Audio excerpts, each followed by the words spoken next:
Long ago, in the rich and vibrant lands of Africa, there lived a cunning and clever creature named Anansi the Spider.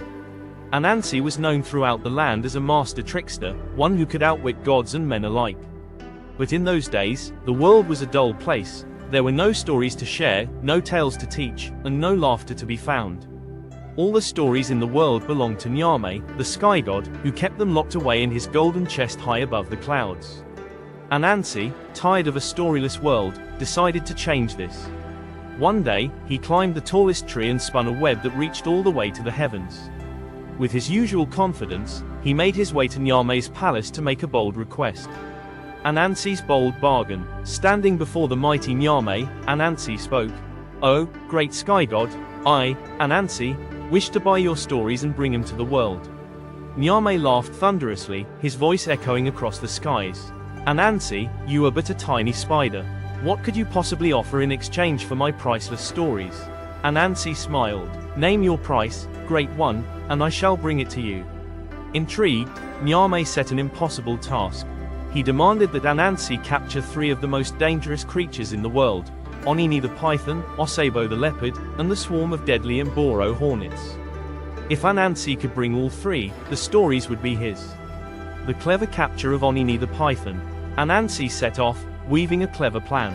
First, he approached Onini, the enormous python, and began arguing loudly with himself. "My wife says Onini is longer than this stick," Anansi muttered, holding up a long branch, "but I disagree. Perhaps Onini could settle this dispute." Curious and proud, Onini agreed to stretch out alongside the stick. As the python lay straight, Anansi quickly wrapped him in webbing, binding him tightly. Onini thrashed and hissed, but it was too late. Anansi had captured him. Trapping Osebo the leopard. Next, Anansi went in search of Osebo the leopard. Knowing Osebo's love for ambushes, Anansi dug a deep pit and covered it with leaves and branches. Then he called out loudly, pretending to be hurt. Osebo, hungry and curious, came prowling. As he stepped forward to investigate, he fell straight into the trap. Anansi spun his web, lowering himself into the pit, and bound the furious leopard.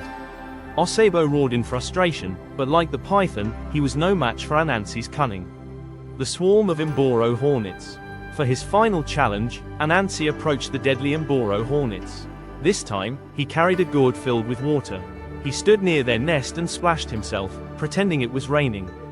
"Quick, friends," Anansi called to the hornets. "The rain is heavy, and your home will be flooded. Come hide in my gourd where it's safe." The hornets, fearing for their lives, flew into the gourd one by one. As soon as the last hornet entered, Anansi sealed it tightly with webbing. Victory and the gift of stories. Proudly, Anansi returned to Nyame, presenting the python, the leopard, and the hornets. The sky god was astonished that such a small creature had accomplished the impossible. True to his word, Nyame handed over the golden chest of stories, declaring that they now belonged to Anansi and the world. Anansi descended to earth, opening the chest and releasing the stories to the people. For the first time, the land was filled with laughter, wisdom, and adventure. Through stories, people learned valuable lessons, shared their dreams, and celebrated their lives.